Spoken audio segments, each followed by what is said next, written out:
अन्ना, आपको सॉरी बोलना चाहिए ना? अन्ना, से सॉरी। अबे हवा आने दे, चल हट।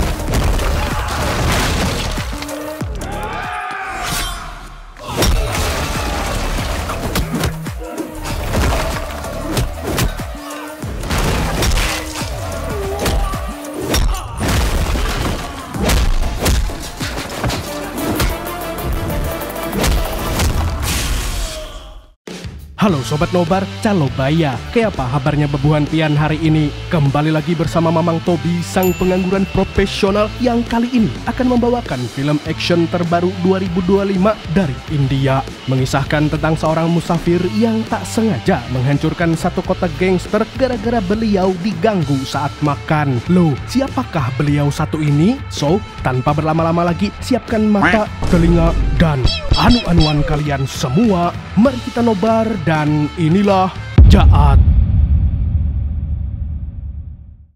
Kisah dimulai di Sri Lanka pada tahun 2009, di mana pada saat itu pasukan Tentara Nasional Sri Lanka berhasil menggulung kelompok teroris pemberontak yang bernama JTF atau Jaffna Tiger Force. Dalam upaya membasmi kelompok ini hingga ke akar-akarnya, tentara Sri Lanka melakukan penyisiran ke dalam hutan. Dibantu warga desa setempat, mereka mencari senjata yang kemungkinan masih ditinggalkan oleh JTF di hutan itu. Selama berhari-hari, mereka menggali di beberapa titik yang dicurigai tersimpan senjata atau harta JTF. Di salah satu lubang galian, seorang pria gondrong merasakan linggisnya mengenai benda keras. Setelah digali lebih dalam, ternyata itu adalah peti harta karun yang berisi emas batangan yang sangat banyak. Karena tidak mau emas itu disita, si gondrong dan 3 temannya pun segera menyembunyikan peti itu kembali. Namun, ada tentara yang curiga dengan gerak-gerik mereka. Hingga kemudian lalu si gondrong juga menghabisi semua tentara di sana secara membabi buta.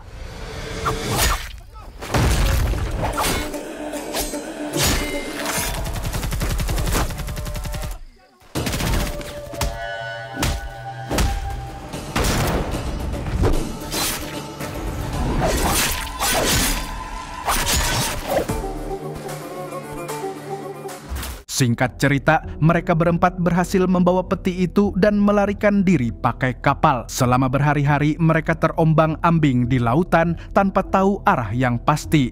Hingga akhirnya mereka mencapai daratan India dan memutuskan untuk mengamankan harta karun mereka dengan menguburnya di pantai. Saat hendak lari, tiba-tiba mereka dihadang oleh patroli polisi India. Dan karena terlihat mencurigakan, mereka pun langsung digiring ke kantor polisi. Seorang inspektur bernama Mustak lantas menginterogasi mereka, namun tidak ada satupun yang mau berbicara.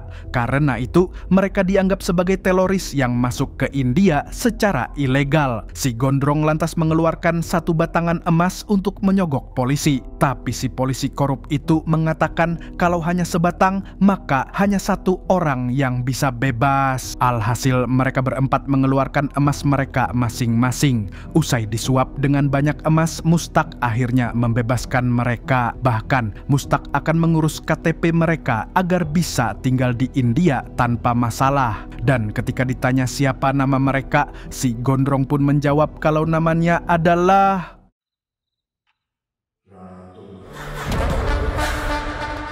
siapakah dia? Bagaimana sosoknya? Nanti kalian akan tahu.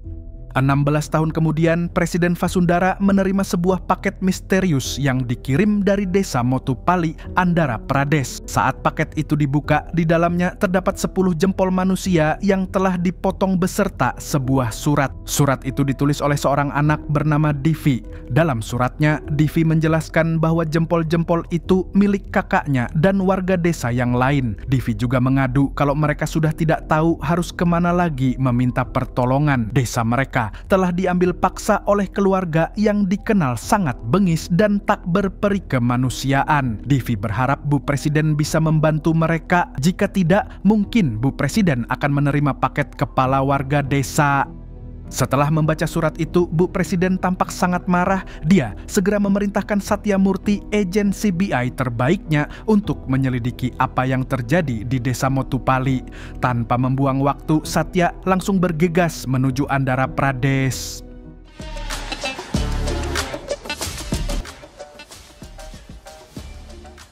Sementara itu, seorang petani di Motupalli yang sedang membajak sawah dikejutkan dengan tangan manusia yang terkubur di tanah. Tidak hanya itu saja, ditemukan juga 10 jasad tanpa kepala. Jasad-jasad itu lalu dibawa ke desa dan membuat semua warga syok berat. Tak lama kemudian, seorang polwan baru bernama Vijaya Laksmi tiba. Melihat mayat-mayat mengenaskan itu, Laksmi lantas bertanya ke warga apa yang sebenarnya terjadi di sini. Namun, jawaban yang didapatkan hanya isak tangis. Laksmi mencoba bertanya lagi, namun semua tetap bungkam. Seolah-olah pelakunya adalah Voldemort yang jika menyebutkan namanya, maka sama saja memanggil sang dewa kematian. Di tengah itu, tiba-tiba seorang kakek bernama Makrat mengatakan bahwa warga desa hanyalah pengecut. Mereka terlalu takut nasibnya akan sama dengan 10 jenazah itu. Padahal mayat itu adalah orang-orang yang mereka sayangi dan membutuhkan keadilan.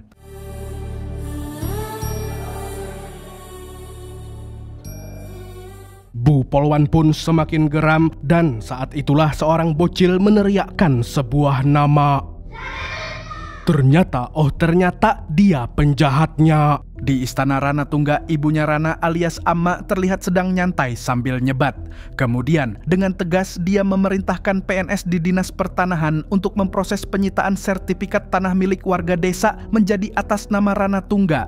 Si mak lampir bahkan mengancam akan membunuh siapa saja yang berani menentang perintah putranya. Sementara itu, Inspektur Laksmi dan rekan-rekan dalam perjalanan menuju rumah Rana Tungga. Tapi dia dan rombongannya tiba-tiba disuruh putar balik oleh Kapolres Sunil Kumar. Karena berurusan dengan Rana Tungga berarti menyerahkan nyawa ke malaikat maut. Namun, Laksmi yang baru dipromosikan tetap meneruskan perjalanannya.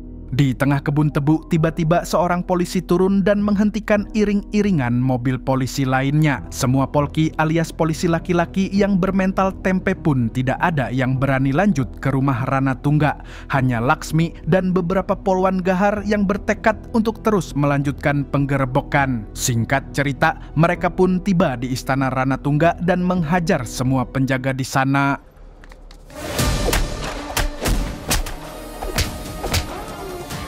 Amma yang melihat penyerangan itu seketika ngomel-ngomel. Kemudian terdengar suara teriakan dari dalam dan muncullah istri Rana yang bernama Barati. Dengan sopan dan lemah lembut, Barati meminta maaf atas tindakan anak buah beserta ibu mertuanya yang tidak sopan terhadap tamu. Barati lalu mempersilakan Laksmi CS untuk masuk. Dan begitu mereka berada di dalam, Laksmi langsung menuntut untuk melihat Rana Tungga. Namun, Barati malah terus-terusan membacot yang membuat kesabaran Laksmi akhirnya habis. Lalu tiba-tiba sikap Barati langsung berubah 180 derajat. Pulau Sebar! Ia menyuruh anak buahnya untuk melucuti pakaian polwan-polwan itu. Mereka juga diperbolehkan menguhui-uhui para polwan untuk memuaskan nafsu biadab mereka. Aduh, alamat dolar kuning nih. Setelah semua pakaian polwan dilucuti, mereka lalu disekap di gudang belakang. Di situ Barati berkata dengan lembut tapi menusuk bahwa sampai detik ini tidak ada yang berani menyentuh suaminya karena Rana Tungga adalah dewa kematian. Siapapun yang berani melawannya, maka nasib mereka akan berakhir tragis. Di tempat lain terlihat seorang pria berjalan dengan sangat percaya diri bak artis Bollywood di sebuah festival.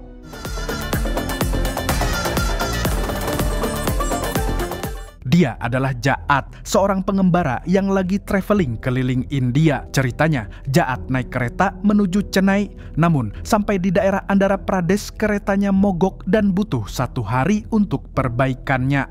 Dan karena lapar, Jaat lalu memutuskan untuk makan di warteg milik Simbok. Di sana, Jaat menunjukkan sikap ramah dan sangat sopan kepada Simbok warung. Simbok pun bertanya-tanya karena dia tidak pernah melihat Jaat sebelumnya. Tak lama kemudian, beberapa jamet datang ke warung itu dan menyenggol makanan Jaat hingga terjatuh. Selain sudah mengganggu 3 hal yang tidak boleh diganggu dalam hidup, yaitu jangan ganggu orang yang sedang makan, orang yang sedang tidur atau istirahat, dan orang yang sedang beribadah. Mereka juga dengan seenaknya mengambil semua dagangan yang ada, termasuk udut samsu, sampo, dan kerupuk emping. Jaat yang merasa tidak nyaman dengan perlakuan nggak berakhlak itu, lantas dengan sopan sambil tetap tersenyum ramah mencoba meminta salah satu jamet yang diketahui bernama Suhas ini untuk meminta maaf. Bukannya menyadari kesalahan, si jamet malah nyolot dan menghina Jaat. Dia juga memperingatkan Jaat agar tidak macam-macam sama mereka kalau masih sayang nyawa. Maka dari itu, Jaat lalu menegaskan kalau dia cuma butuh permintaan maaf, tapi lagi-lagi para jamet itu malah menyerangnya.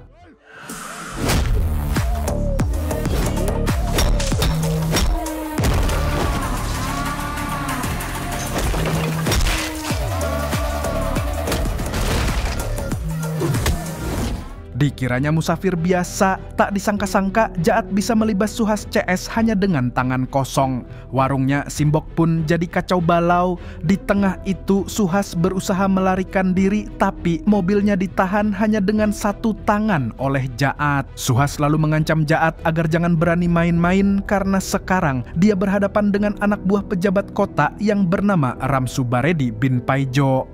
Dan kalau bosnya itu tahu, Jaat pasti akan menyesal.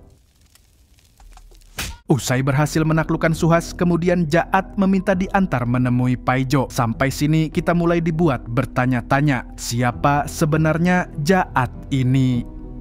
Di sisi lain, di rumah Paijo sedang ada pesta perjodohan putrinya dengan seorang cowok. Paijo tampak memaksa pihak keluarga si cowok untuk segera menikahi putrinya. namun di tengah bacotan Paijo yang menggebu-gebu itu, tiba-tiba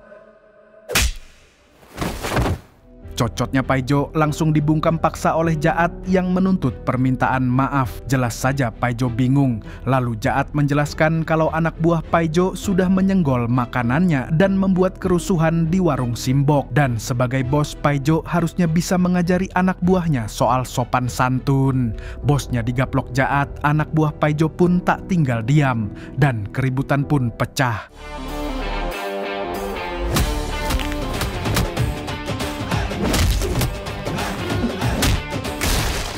Seluruh anak buah Paijo berhasil dihabisi Jaat seorang diri dengan sangat mudah. Kemudian Paijo mengancam kalau sampai adiknya mengetahui perbuatan Jaat, maka tamatlah riwayat Jaat, dan nama adiknya adalah Somulu. Tapi Jaat tidak ada takut-takutnya dan malah menghajar Paijo lagi. Mamam.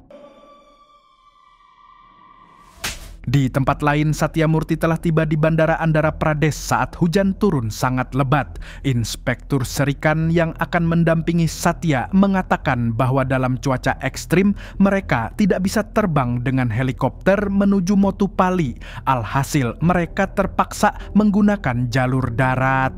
Di saat yang bersamaan, seorang polisi korup menghubungi Menteri Pusat, yaitu Ravi Shankar. Dia mengabarkan kalau ada agen CBI yang sedang menuju desa Motupalli. Mendengar informasi tersebut, Ravi pun langsung ketar-ketir. Ravi lantas segera menghubungi rumah Rana Tungga, menginstruksikan agar keluarga Rana siap-siap menghadapi kedatangan agen CBI. Di tempat lain, seorang pria bernama Somulu bin Samidi tengah memantau pekerjaan PNS di sebuah kantor pertanahan. Para PNS itu dipaksa kerja rodi untuk memproses pemindahan sertifikat tanah warga desa ke atas nama Rana Tungga. Saat suasana sedang mencekam, sebuah ponsel berbunyi dan Samidi menyuruh pemilik ponsel untuk mengangkat teleponnya.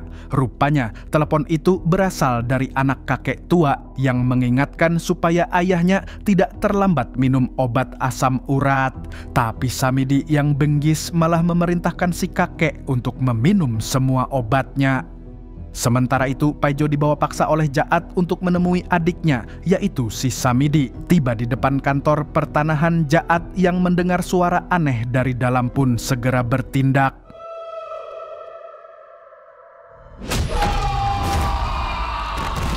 Dengan santuy sambil nyebat, Jaat memasuki kantor itu untuk mencari Samidi. Tapi tiba-tiba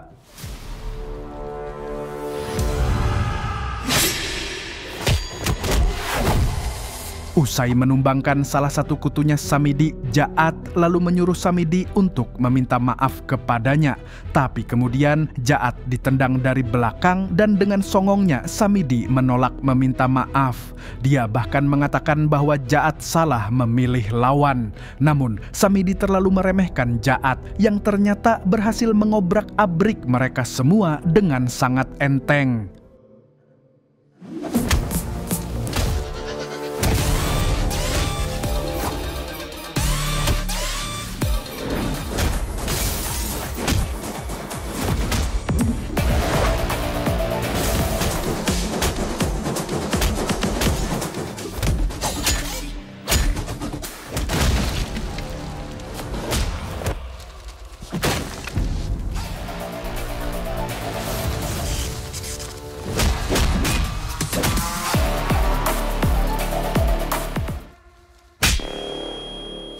Setelah suasana kembali tenang, Samidi lalu memberi ancaman yang lebih besar lagi. Dia berkata kalau sampai kakaknya tahu tentang ini, Jaat pasti akan mati karena kakaknya adalah Ranatungga.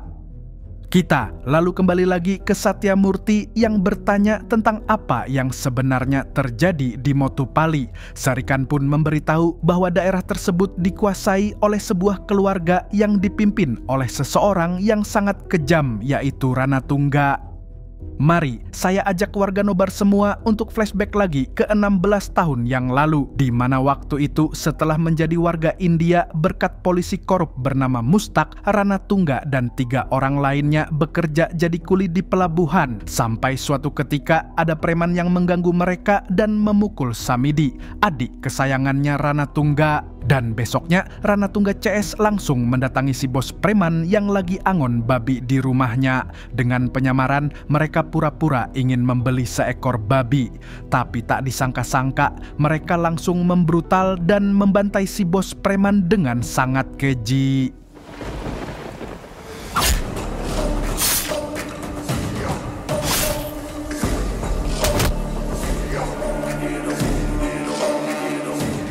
Tak berselang lama, Inspektur Mustak datang ke TKP dan memarahi Ranatungga yang sudah bertindak di luar batas. Dan saat polisi korup itu lagi ceramah, tiba-tiba sambil menenteng kelapa Mustak, Ranatungga keliling kampung untuk memberi ultimatum bahwa siapa saja yang menentang mereka akan bernasib sama seperti Mustak. Sejak saat itu, si psikopat Ranatungga pun semakin merajalela. Dia membantai semua musuhnya dengan sangat kejam. Para remaja pun dipekerjakan dengan cara membuat mereka kecanduan daun singkong. Lambat laun, geng Ranatungga menjadi kekuatan yang sangat ditakuti di Motupali. Setelah membangun kerajaan, Ranatungga lantas mengajak keluarganya untuk tinggal di Andhra Pradesh. Dan selama 16 tahun ini tidak ada yang berani membantah perintah Ranatungga, bahkan polisi pun takut menyentuhnya. Di sisi lain, Jaat telah tiba di istana Ranatungga untuk meminta pertanggungjawaban atas makanannya. Sambil membawa Samidi, Jaat langsung meminta Ranatungga untuk keluar. Setelah beberapa waktu dengan penuh wibawa, Ranatungga pun akhirnya muncul. Rana lantas menanyakan mengapa Jaat berbuat onar di istananya. Lagi-lagi Jaat menjelaskan dari mulai Suhas menyenggol makanannya, lalu Suhas menyebut nama Paijo, tapi Paijo malah menyebut nama Samidi. Hingga akhirnya Samidi menyebut nama Ranatungga. Mendengar itu, Ranatungga pun langsung menghampiri Jaat. Sekilas dia terlihat seperti akan marah besar, tapi ternyata justru Samidi yang digampar dan disalahkan Ranatungga karena tidak mau meminta maaf. Rana juga berkata bahwa dia adalah puncak dari semua yang ada di sini. Maka dari itu, biar dia saja yang menuruti permintaan maaf ini. Tetapi Jaat malah pura-pura budek sehingga Rana harus mengulang meminta maaf.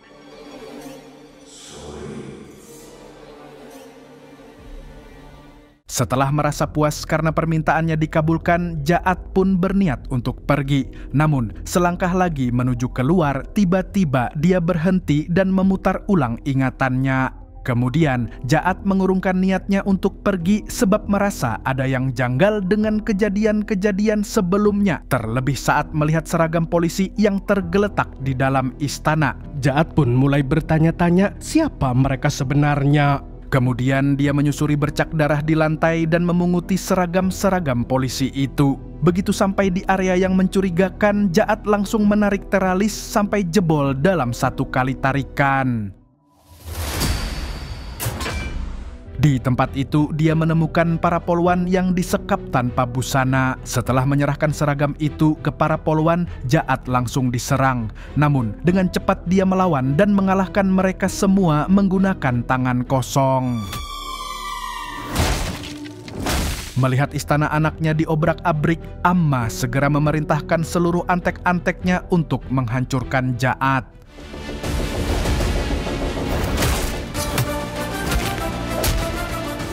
Ketika melihat para polwan keluar mengenakan pakaian yang compang-camping, Jaat semakin marah.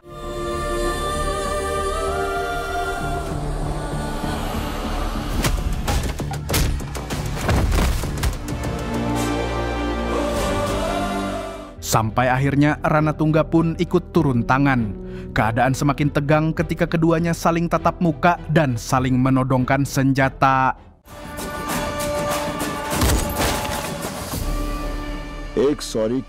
Jaat menuntut agar seluruh polwan itu dibebaskan atau dia akan menembak Ranatungga. Tetapi Rana menolak dan menegaskan bahwa dia yang menguasai bumi dan seisinya. Dia pula yang menentukan hidup dan mati semua orang, terutama yang berada di wilayah kekuasaannya. Rana juga menyepelekan Jaat dengan berkata bahwa Jaat bukan lawan seimbang baginya. Karena situasinya semakin mencekam, Barati istri Rana memperingatkan sang suami agar menahan diri. Rana tidak boleh buru-buru mengambil keputusan karena mereka masih punya misi yang lebih penting. Apa itu misinya? Nanti kalian akan tahu. Akhirnya Ranatungga pun mengalah dan membiarkan Jaat beserta para polwan pergi.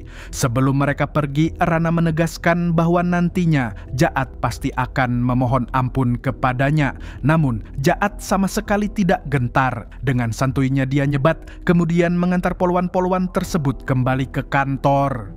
Di tempat lain, rombongan Satyamurti dicegat oleh Raffi Sankar yang berusaha menyuap Satya agar tidak berbuat onar di wilayahnya. Raffi menawarkan segepok uang agar Satya membatalkan rencananya menuju Motupali. Namun, Satya menolak mentah-mentah, lalu Raffi yang merasa terhina pun mencak-mencak karena dia yang menguasai wilayah ini. Keduanya lantas adu bacot sampai Satya menembak kelapa muda. Kembali lagi ke rumah Ranatungga di mana Amma tidak terima jika ada orang yang berani menghina keluarganya. Dia pun menginstruksikan anaknya untuk membunuh Jaat. Kemudian Rana menyatakan bahwa tanpa diperintah pun dia pasti akan balas dendam. Tidak ada yang boleh menyentuh keluarganya, terutama adik kesayangannya, si Samidi. Tak lama setelah itu, Ranatungga menerima telepon dari Raffi yang memberitahukan bahwa Satyamurti tetap berusaha melanjutkan misinya menuju Motupali. Alhasil, Ranatungga langsung memerintahkan antek-anteknya untuk menyingkirkan Jaat dan Satya. Dalam perjalanan, Satya mulai merasa ada yang aneh dengan sikap Raffi. Satya semakin yakin ada kekuatan yang lebih besar di balik ini semua. Namun tiba-tiba sementara di tempat lain, Jaat dan para polwan juga diserang habis-habisan. Dengan susah payah mereka berusaha melarikan diri.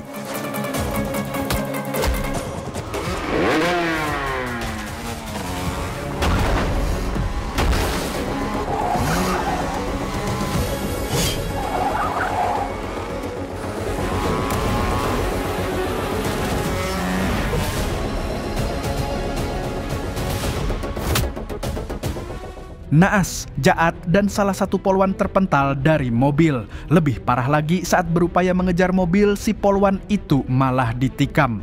Untungnya, berkat aksi keren Jaat yang di luar Nurul, dia bisa membawa para polwan itu melarikan diri.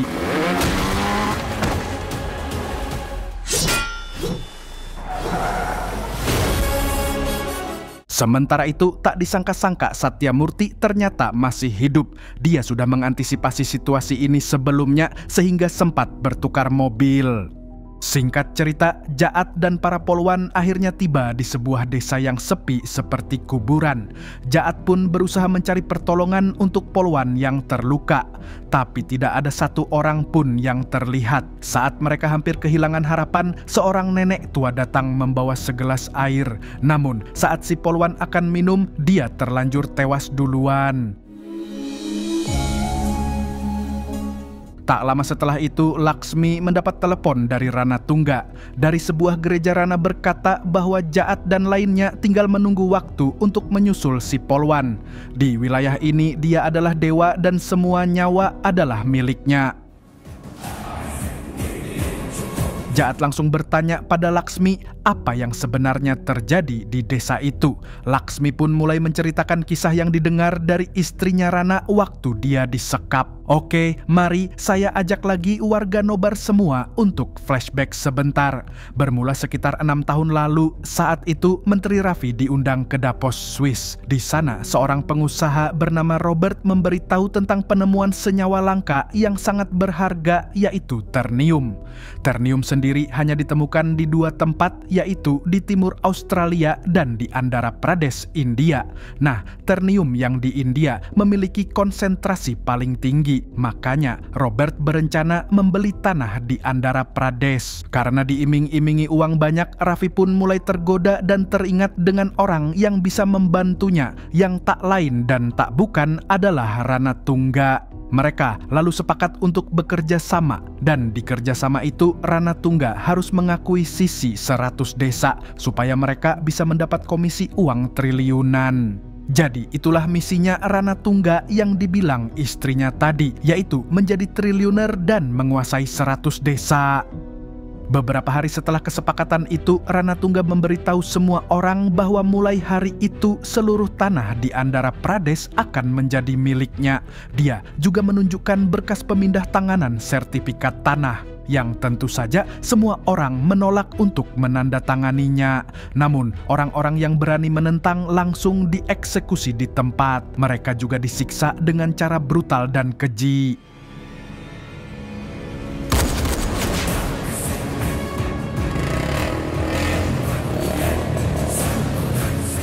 Dalam ketakutan, semua warga desa akhirnya terpaksa menyerahkan sertifikat mereka tanpa perlawanan. Sampai kemudian tinggal 1 desa yang belum ditaklukkan, yaitu Desa Motupalli. Namun, polisi yang seharusnya melindungi dan mengayomi rakyat malah menyiksa rakyat dan berpihak ke orang berduit kayak di Konoha. Bahkan saat 10 warga demo di kantor pemerintahan setempat, mereka malah disiksa karena dianggap pemberontak. Saat mereka sudah menyerah dan hendak pergi dari desa, Divi berkata bahwa dia tidak mau meninggalkan tanah kelahirannya itu. Divi yang polos lantas menyarankan agar mereka melapor ke presiden. Karena sudah tidak ada pilihan lain, mereka pun menyetujui sarannya Divi. Mereka menyuruh Divi menulis surat lalu memotong jempol mereka sebagai bentuk keputusasaan. Malam itu juga mereka segera mengirimkan paket tersebut ke presiden. Namun ketika hendak kembali ke desa, mereka diserang oleh Rana Tungga dan keluarganya. Satu persatu dari mereka pun dibunuh dengan cara yang sangat kejam.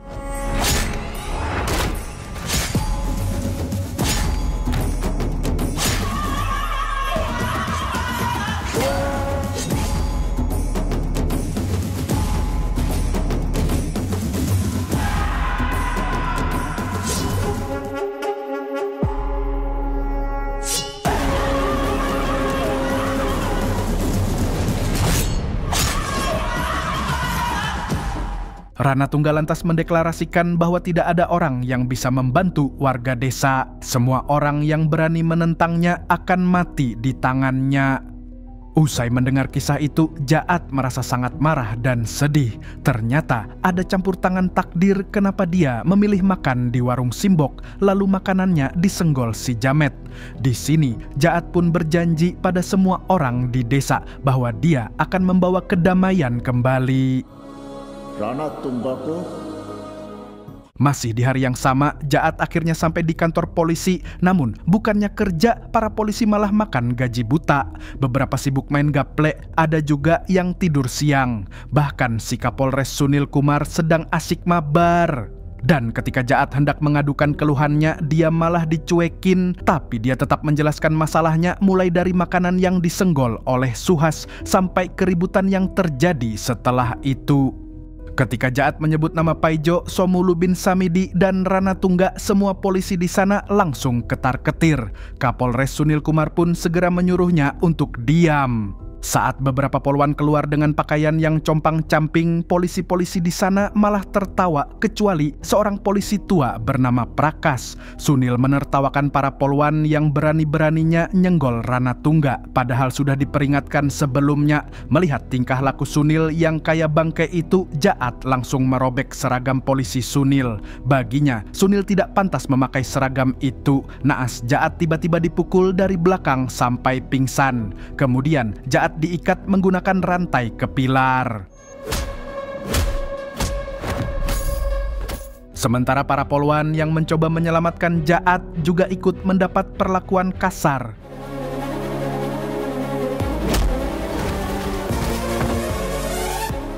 Pada saat itu, Sunil langsung mengabari Samidi bahwa orang yang menyerangnya sudah tertangkap. Hingga tak lama kemudian, Samidi dan anak buahnya pun langsung datang ke kantor polisi. Jaat akhirnya digebukin habis-habisan oleh mereka.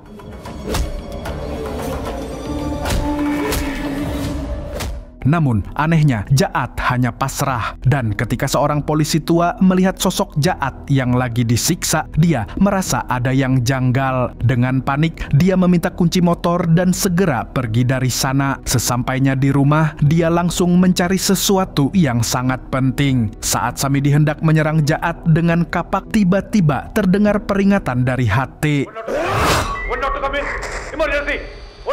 Si polisi tua berusaha memperingatkan bahwa Jaat bukan orang biasa. Lalu seorang narapidana yang tiba-tiba nongol bernama Upendra pun mulai bercerita. 1 tahun yang lalu dia pernah dipenjara di Dhaka, yaitu sebuah penjara tempat para mafia paling berbahaya di dunia dikurung. Suatu hari, satu sosok napi yang pendiam dan misterius bergabung dengan mereka. Dia terlihat cupu dan lemah, tapi saat para napi menghina dan menindasnya, dia langsung mengeluarkan sisi aslinya yang brutal, dan sosok yang kemudian dipanggil bulldozer itu mampu menghajar para mafia kejam tanpa luka sedikit pun.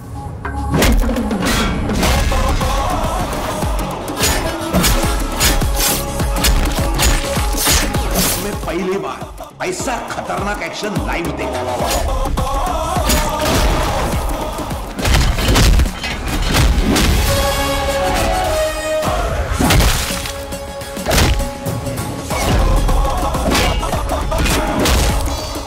Mendengar cerita itu, Samidi justru semakin marah. Tidak peduli siapa dia, yang pasti Jaat harus mati hari ini. Karena terlanjur ketahuan identitas aslinya, Jaat yang sebelumnya pasrah kini menunjukkan sisi buas yang selama ini tersembunyi.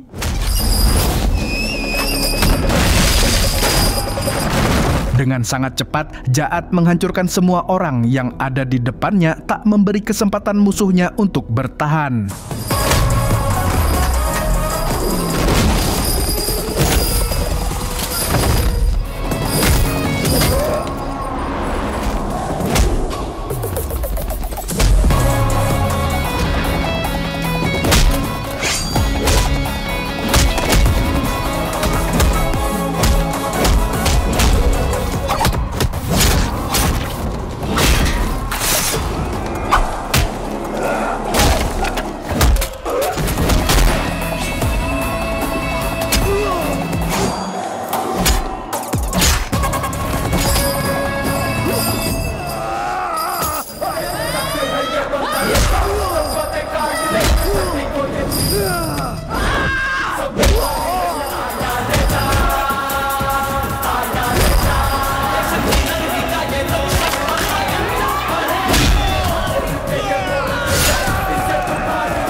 Akhirnya, Samidi dan para pengikutnya pun dibabat habis oleh Jaat. Setelah itu, jasad mereka juga digantung di kantor polisi. Setelah puas, Jaat pun bertanya kepada polisi tua yang baik hati tentang gudang senjata. Tak lama setelah itu, Ranatungga tiba di kantor polisi dan melihat pemandangan yang sangat mengejutkan. Adik kesayangannya digantung bersama anak buah lainnya. Lalu Jaat menelepon Ranatungga dan memberitahu bahwa itu baru salam perkenalan darinya. Rana tidak perlu repot-repot mencarinya karena Jaatlah yang akan mencari Ranatungga.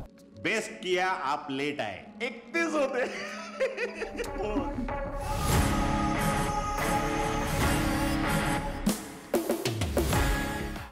Kembali ke Surya Murti yang nggak sampai-sampai ke Motupalli. Di sini Surya diberitahu oleh kantor pusat CBI bahwa ternyata Ranatungga yang selama ini dia kejar adalah seorang yang sangat berbahaya. Nama aslinya adalah Motubel Karikalan, mantan jenderal pasukan JTF yang dulu dikira sudah mati, tapi ternyata dia berhasil kabur ke India. Mendengar itu, Surya pun merasa Ranatungga bukanlah musuh biasa. Karena itu, dia meminta bantuan TNI alias Tentara Nasional India untuk mendapatkan pasukan khusus guna menangkap Ranatungga. Namun, karena Motupalli adalah wilayah yang terpencil, tidak ada pasukan khusus di sana. Tetapi, sang jenderal memberi kabar bahwa ada satu pasukan khusus yang bisa membantu. Orang itu adalah Brigadir Baldev Pratap Singh, seorang yang tak biasa dengan pengalaman misi tak masuk akal yang tak terhitung jumlahnya. Dan misi terakhirnya adalah membantai mafia asal India di penjara Dhaka. हराम कर दी is a nightmare for Pakistan. ढूंढ कर भगा कर शिकार करता है.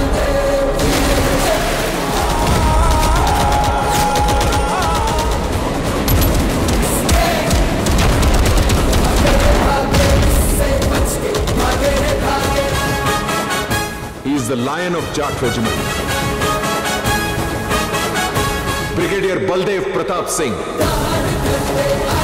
one of our best commandos and the pride of Indian Army. Baldev dikenal tidak perlu senjata untuk beraksi, dan ternyata Pak Polisi tua yang mengabarkan lewat HT tadi itu mau memberitahu bahwa Jaat sebenarnya adalah seorang tentara super dari India. Hal itu menambah keyakinan Surya dan kita semua bahwa Jaat adalah sosok yang luar binasa. Sementara itu, di pelabuhan terlihat Robert dan Raffi sedang menunggu sertifikat tanah yang belum diatasnamakan Ranatungga. Tak berselang lama, Ranatungga dan pasukannya sampai di pelabuhan. Warga desa Motupalli yang belum tunduk pun dipaksa menandatangani surat pemindahan sertifikat tanah. Selain itu, Divi yang ketahuan menulis surat ke presiden disuruh nulis surat lagi. Kali ini, isi suratnya memberitahukan bahwa mereka sudah ikhlas menyerahkan segalanya termasuk nyawa mereka.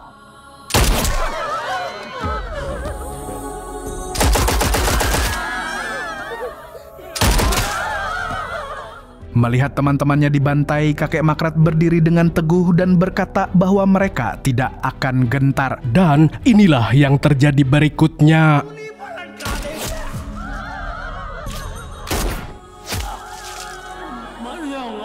Akan tetapi, pertempuran belum selesai. Dari helikopter, Jaat membantai semua pasukan Ranatungga yang ada di sana. Dengan senjata yang tak ada habisnya, Jaat menumbangkan mereka semua tanpa ampun.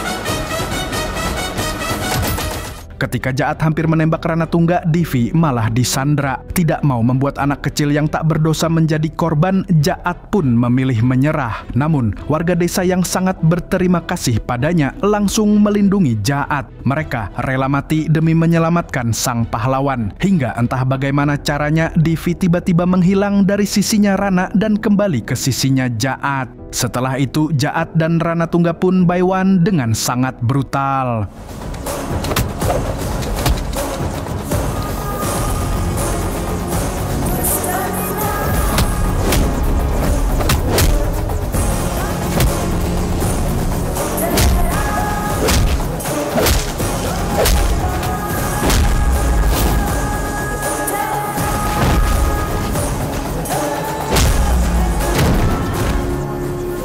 में खत्म कर मेहनत करके मैंने ये साम्राज्य बनाया. Jaat yang kekuatannya tidak bisa disepelekan pada akhirnya bisa menumbangkan sang Ranatungga, dan ini waktunya Ranatungga menerima akibat dari semua perbuatannya. Dia digantung di depan seluruh warga desa sebagai bentuk penebusan atas segala kekejamannya. Sedangkan di sisi lain, Laksmi dan para Polwan menyerbu rumah Ranatungga untuk menghadapi Barati. Merasa terpojok, Barati pun memilih untuk COD dengan malaikat maut daripada menyerah pada pihak berwajib. Kembali ke pelabuhan seperti di negeri Konoha yang polisinya suka telat, Suryamurti pun akhirnya sampai di saat semuanya sudah selesai. Di sini warga desa sangat berterima kasih kepada Jaat yang telah menyelamatkan nyawa mereka dan melindungi tanah kelahiran mereka. Bahkan Surya pun merasa sangat hormat karena Jaat telah membantu menyelesaikan semua masalah besar ini. Divi, si bocil yang menjadi simbol perjuangan di desa itu, akhirnya berterima kasih kepada Jaat. Divi menyebut Jaat sebagai malaikat penolong mereka. Di akhir film, Satyamurti melaporkan kepada presiden bahwa seluruh misi yang diberikan telah selesai. Semua kekacauan telah ditangani dengan tuntas oleh Brigadir Baldev Pratap Singh alias Jaat dalam waktu 1 hari. Dan film pun tamat dengan sangat menjaatkan.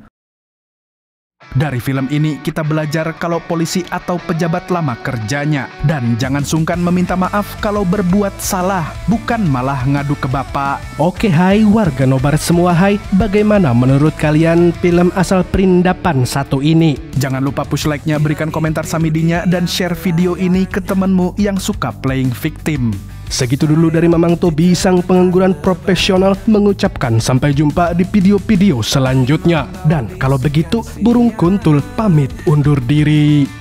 Terbanglah tinggi si burung kuntul, bawa mimpi ke ujung dunia.